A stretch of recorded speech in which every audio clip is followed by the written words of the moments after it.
নমস্কার, আমি তিথি ঘোষ। আর আমি সোহম সামন্ত। আজ 25শে বৈশাখ, বিশ্বকবি রবীন্দ্রনাথ ঠাকুরের 165তম জন্মজয়ন্তী। তাই আমরা শিল্পকাননের সকল আবাসিক বৃন্দ স্মরণে মরণে আমাদের প্রাণের কবি, হৃদয়ের কবিকে শ্রদ্ধা জানাতে তারই কিছু গান, কবিতা, আবৃত্তি ও নৃত্যের মাধ্যমে গুরুদেবের জন্মজয়ন্তী উদযাপন করতে চলেছি। সবার প্রথমে আমি শিল্পকানন ফেজ 3 পূজা কমিটির পক্ষ থেকে উপস্থিত সম্মানিত অতিথিবৃন্দ, শ্রদ্ধেয় প্রবীণ সদস্যবৃন্দ, প্রিয় বন্ধু এবং সুধী শ্রোতামণ্ডলীকে জানাই আমাদের আন্তরিক শুভেচ্ছা ও প্রণাম। আপনারা সকলে আসন গ্রহণ করুন। শিল্পকানন ফেজ 3 অ্যাপার্টমেন্ট ওনার্স অ্যাসোসিয়েশনের সভাপতি, সম্পাদক, কোষাধ্যক্ষ মহাশয়কে আমি অনুরোধ করব সামনের সারিতে আসন গ্রহণ করুন এবং আমাদের অ্যাসোসিয়েশনের প্রাক্তন সভাপতি শ্রী বিশ্বজিৎ চ্যাটার্জি, শ্রী স্বপন কুমার মাঝি ও শেখ মোহাম্মদ আলী মহাশয়কেও সামনে এসে বসার জন্য আমি অনুরোধ জানাবো।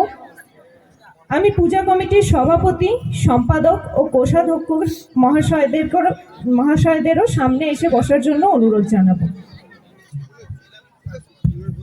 এই রবীন্দ্র জয়ন্তীতে গুরুদেবের গীতাঞ্জলি কাব্যের এক জনপ্রিয় অংশ উল্লেখ না করলেই নয়। চিত্ত যেথা ভয়শূন্য, উচ্চ যেথা শিব, জ্ঞান যেথা মুক্ত, যেহা গৃহের প্রাচীর, আপন প্রাঙ্গণতলে দিবস সর্বণ। মানবতার মুক্তির এই চিরন্তন বাণী আজও আমাদের পথ দেখায়, অনুপ্রেরণা জাগায়। কবি এমনই এক স্বাধীন দেশের স্বপ্ন দেখেছিলেন, যেখানে মানুষের মন থাকবে নির্ভীক এবং মাথা হবে উন্নত। সেখানে শিক্ষা ও জ্ঞান সকলের জন্য থাকবে মুক্ত, কোনো সংকীর্ণ প্রাচীর বা কুসংস্কার মানুষকে খণ্ডিত করবে না। এটি একটি আদর্শ স্বাধীনতার প্রার্থনা, যেখানে সত্য ও যুক্তি বিচারের স্থান থাকবে সর্বোচ্চ। আজকের এই পবিত্র অনুষ্ঠানের সূচনায় সর্বপ্রথম আমরা কবিগুরুর প্রতিকৃতিতে মাল্যদান ও পুষ্পার্ঘ্য অর্পণের মাধ্যমে তাঁর প্রতি আমাদের শ্রদ্ধা নিবেদন করব। শিল্পকানন ফেজ 3 অ্যাপার্টমেন্ট ওনার্স অ্যাসোসিয়েশনের সভাপতি মহাশয় অনুপ মুখার্জি আজ এখানে উপস্থিত নেই, তাই আমি সর্বপ্রথম সাদর আমন্ত্রণ জানাচ্ছি শিল্পকানন ফেজ 3 অ্যাপার্টমেন্ট ওনার্স অ্যাসোসিয়েশনের সম্পাদক ডক্টর রঞ্জিত রায় মহাশয়কে গুরুদেবের প্রতিকৃতিতে মাল্যদান ও পুষ্পার্ঘ্য অর্পণের জন্য।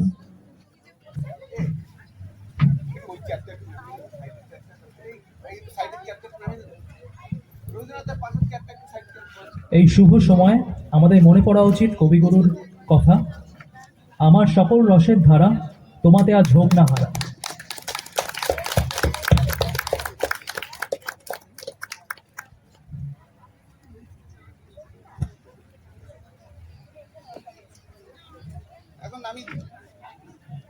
ধন্যবাদ ডক্টর রঞ্জিত রায় মহাশয়কে।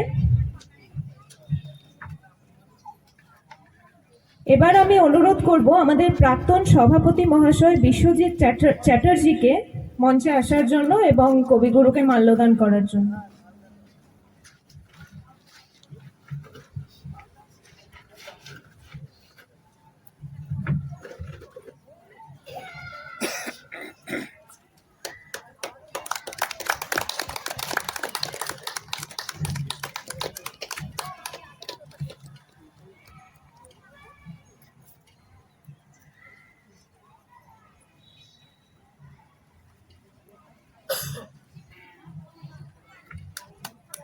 ধন্যবাদ বিশ্বজিৎ চ্যাটার্জি মহাশয়কে।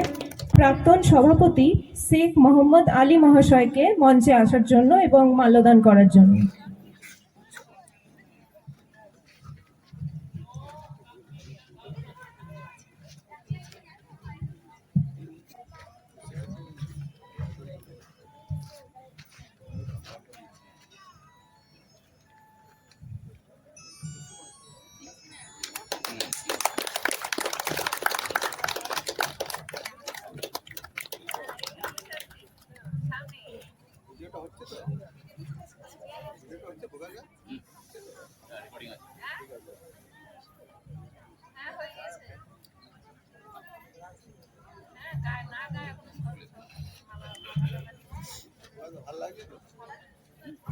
অনেক অনেক ধন্যবাদ শেখ মোহাম্মদ আলী মহাশয়কে।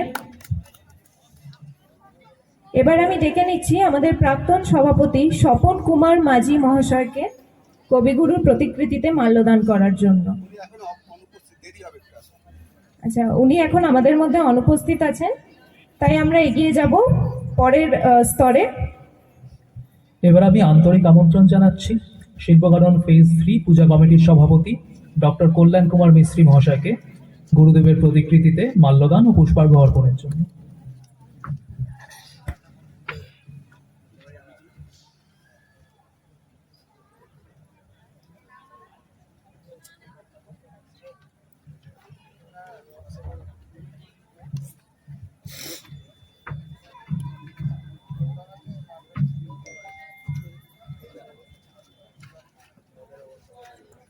মম দুঃখ বেদন মম সফল স্বপন তুমি ভরিবে সৌরভে নিশীথিনী মম। এই হোক আজ আমাদের মূল মন্ত্র।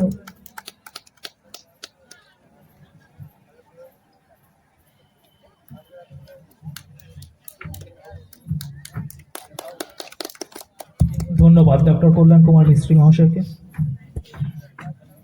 এখন আমি আহ্বান জানাচ্ছি শিল্পকানন ফেজ 3 পূজা কমিটির সম্পাদক শ্রী গৌতম ঘোষ মহাশয়কে গুরুদেবের প্রতিকৃতিতে মাল্যদান ও পুষ্পার্ঘ্য অর্পণের জন্য।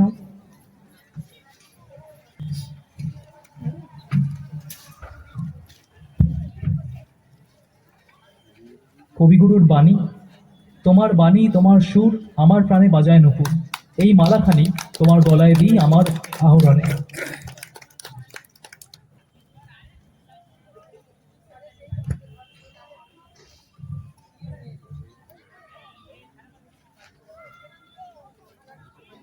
ধন্যবাদ শ্রী গৌতম ঘোষ মহাশয়কে। জানাচ্ছি শিল্পকানন ফেজ 3 পূজা কমিটির কোষাধ্যক্ষ শ্রী বামাপদ নন্দী মহাশয়কে গুরুদেবের প্রতিকৃতিতে মাল্যদান ও পুষ্পার্ঘ্য অর্পণের জন্য। শ্রী বামাপদ নন্দী মহাশয় এই মুহূর্তে আমাদের সাথে নেই, আমরা এগিয়ে। আমি সাদর আমন্ত্রণ জানাচ্ছি শিল্পকানন ফেজ 3 অ্যাপার্টমেন্ট ওনার্স অ্যাসোসিয়েশনের কোষাধ্যক্ষ শ্রী প্রকাশ পাল মহাশয়কে গুরুদেবের প্রতিকৃতিতে মাল্যদান ও পুষ্পার্ঘ্য অর্পণের জন্য।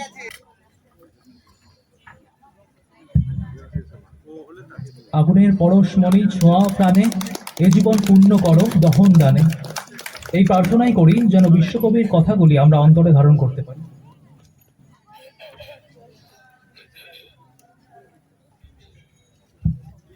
ধন্যবাদ শ্রী প্রকাশ পাল মহাশয়কে। এরপর আমরা শিল্পকাননের অন্যতম সদস্য বিএসপি রাওকে ডেকে নেব গুরুদেবের প্রতিকৃতিতে মাল্যদান ও পুষ্পার্ঘ্য অর্পণের জন্য।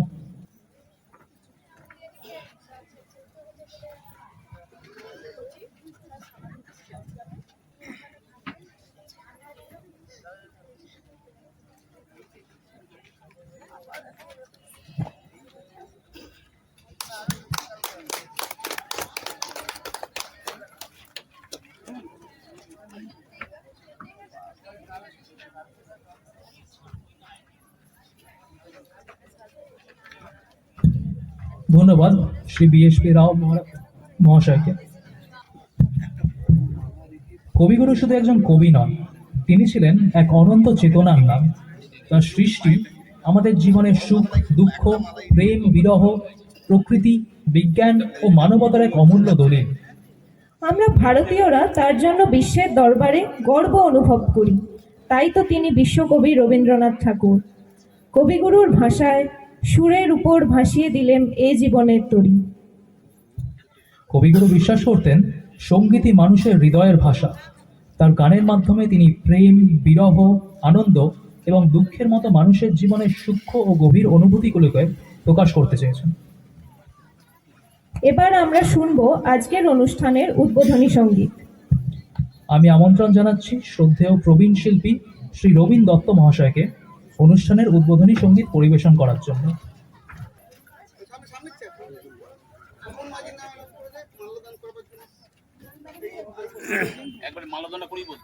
আমি আমাদের শিল্পকানন ফেজ 3 অ্যাপার্টমেন্ট ওনার্স অ্যাসোসিয়েশনের প্রাক্তন সভাপতি মহাশয় শ্রী স্বপন কুমার মাঝিকে অনুরোধ করব মঞ্চে এসে কবিগুরুকে মাল্যদান করার জন্য।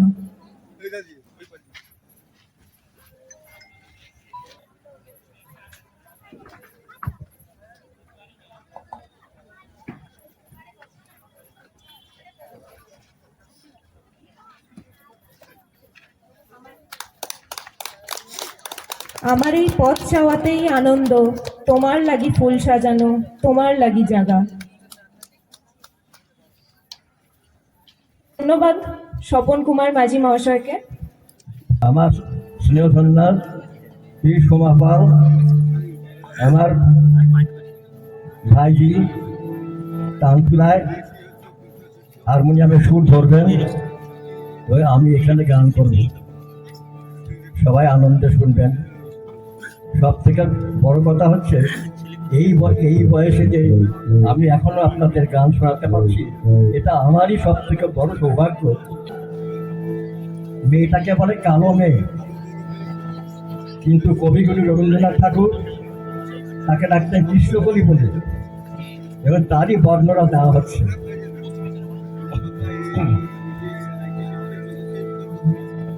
কৃষ্ণকলি আমি তারে বলি, কালো তারে বলে গায়ের লোক। মেঘলা দিনে দেখেছিলেন মাঠে কালো মেঘ, কালো হরিণ চোখ। কৃষ্ণকলি আমি তারে বলি, ঘোমটা মাথায় ছিল না তার মোটে, মুক্ত বেণী পিঠের পরে নোটে। ঘোমটা মাথায় ছিল না তার মোটে, মুক্ত বেণী পিঠের পরে নোটে। কালো তা সে যতই কালো হোক, দেখেছি তার কালো হরিণ চোখ। কৃষ্ণ বলি আমি তারে বলি। এই প্রবীণ বয়সেও শ্রী রবীন দত্ত আমাদের তার শিল্পের মাধ্যমে উদ্বুদ্ধ এবং অনুপ্রাণিত করে চলেছেন। আমরা সকলে তার কাছে এই জন্য কৃতজ্ঞ। অনেক অনেক ধন্যবাদ শ্রী রবীন দত্ত মহাশয়কে।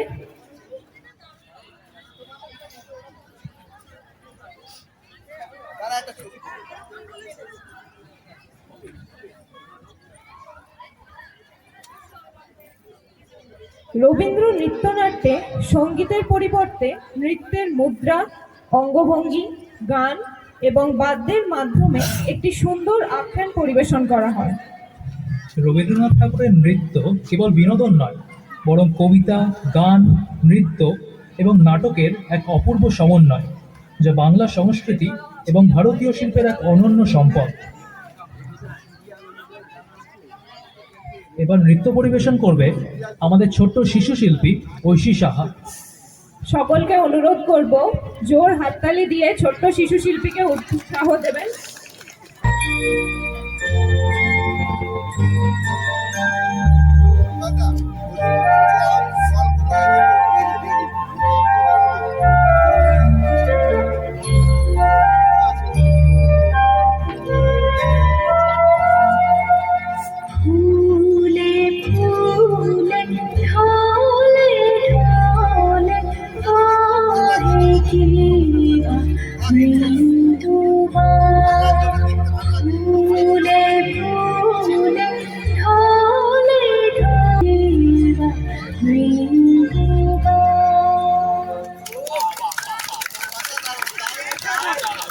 অসাধারণ একটি নৃত্য পরিবেশনা।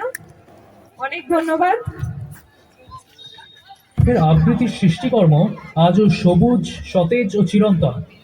তার লেখনীতে মানবতাবাদ, আধ্যাত্মিকতা এবং প্রকৃতির সঙ্গে মানুষের এক গভীর আত্মিক মেলবন্ধনের অপূর্ব প্রকাশ ঘটেছে। এবার আমরা আবৃত্তি পরিবেশন করতে ছোট্ট শিল্পী অত্রি ব্যানার্জিকে ডেকে নেব। মাগো, আমায় ছুটি দিতে বল, সকাল থেকে পড়েছি যে মেলা। এখন আমি তোমার ঘরে বসে করবো শুধু পড়া পড়া খেলা। তুমি বলছো দুপুর এখন সবে, না হয় যেন সত্যি হলো তাই। একদিনও কি দুপুরবেলা হলে বিকেল হলো মনে করতে নাই? আমি তো বেশ ভাবতে পারি মনে। সূর্যি ডুবে গেছে মাঠের শেষে, পাগড়ি বুড়ি চুবড়ি ভরে নিয়ে শাক তুলছে পুকুর ধারে এসে। আধার হলো মাদার গাছের তলা, কালি হয়ে এলো দিঘির জল, হাটের থেকে সবাই এলো ফিরে, মাঠের থেকে এলো চাষির দল। মনে করো না উঠলো সাঁঝের তারা, মনে করো না সন্ধে হলো যেন, রাতের বেলা দুপুর যদি হয়, দুপুর বেলা রাত হবে না কেন? নমস্কার।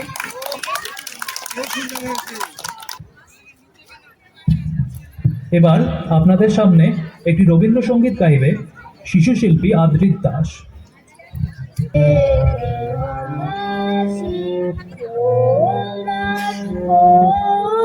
লাগলো যে দোল, চলে চলে বনতরে, লাগলো যে দোল, তার খোল ওরে গৃহবাসী, রাঙা হাসি রাশি রাশি অশোকে ভোলা হাসি, রাঙা দেশা মেঘে মেশে প্রভাত আকাশি, নবীন পাতায় লাগে রাঙা এলোল, তার খোল ওরে গৃহবাসী, বেনু বন মর্মরে দক্ষিণ বাতাসে, প্রজাপতি তোলে ঘাসে ঘাসে,